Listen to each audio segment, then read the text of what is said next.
July 29 విశ్వాసులకు జవాబుదారీతనము. కొన్నిసార్లు స్వార్థపూరితమైన స్వీయ ప్రేమ మన కళ్ళకు గంతలు కొడుతుంది. గనుక మనకు మనలోని ఒక్క పొరపాటు కూడా కనిపించదు. మరికొన్ని సమయాల్లో మితిమీరిన స్వీయ దూషణ, అనగా మనల్ని మనం తప్పు పట్టుకోవడం, మనం నిజంగా ఉన్నదానికంటే ఘోరంగా మనల్ని కనపడేలా చేస్తుంది. కొన్నిసార్లు ఒక నాటకంలో నటించే నటుడి కంటే దానిని చూసే ప్రేక్షకుడే తప్పులను బాగా గమనించగలడు. నిజాయితీగా మాట్లాడగలిగే విశాల హృదయం గల ఒక మంచి స్నేహితుడు ఉన్న వ్యక్తి తన జీవితంలో పరిశుద్ధతను పెంపొందించుకోవడానికి ఒక అద్భుతమైన ప్రోత్సాహక వనరును కలిగి ఉన్నాడని చెప్పవచ్చు. కొన్నిసార్లు స్వార్థపూరితమైన స్వీయ ప్రేమ మన కళ్ళకు గంతలు కొడుతుంది. గనుక మనకు మనలోని ఒక్క పొరపాటు కూడా కనిపించదు. మరికొన్ని సమయాల్లో మితిమీరిన స్వీయ దూషణ మనం నిజంగా ఉన్నదానికంటే ఘోరంగా మనల్ని కనపడేలా చేస్తుంది. కాబట్టి నీ హృదయాన్ని ఎల్లప్పుడూ మృదువుగా ఉంచుకుని నిండైన సాత్వికంతో గద్దింపును స్వీకరించడానికి సిద్ధంగా ఉండు.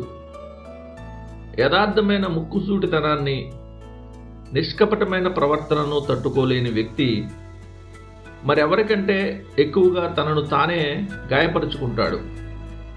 ఎందుకంటే అలాంటి వ్యక్తికి సత్యాన్ని వినే భాగ్యం చాలా అరుదుగా లభిస్తుంది.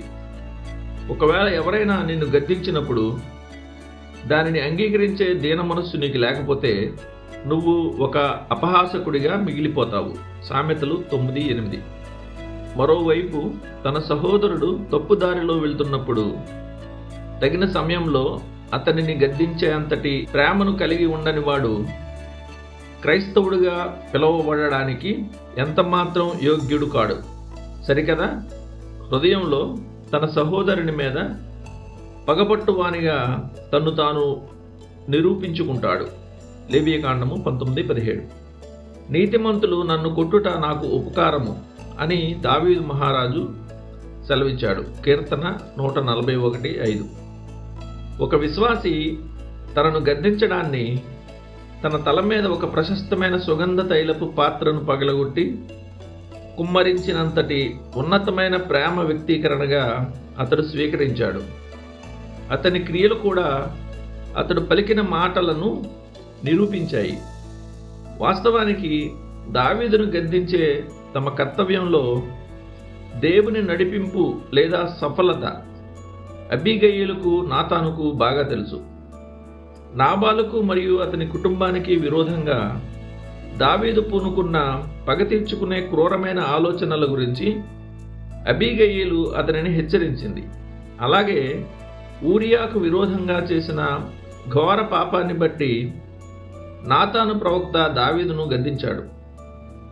సరైన సమయంలో అబీగయీలు చేసిన గద్దింపు రాజును పాపం చేయకుండా ఆపగలిగితే, నాతాను చేసిన గద్దింపు అతడు అప్పటికే చేసి దాచిపెట్టిన భయంకరమైన నరహత్య గురించిన రహస్యం నుండి బయటకు వచ్చి పశ్చాత్తాపపడేలా అతన్ని బలవంతం చేసింది. ఇక్కడ ఒక ప్రాముఖ్యమైన సత్యాన్ని గమనించండి.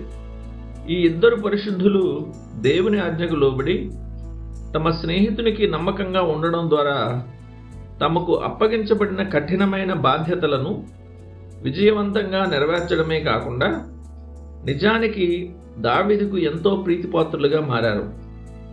తదుపరి కాలంలో దావీదు అబీగయీలును తన భార్యగాను, నాతానును తన వ్యక్తిగత ఆత్మీయ సలహాదారునిగాను స్వీకరించాడు.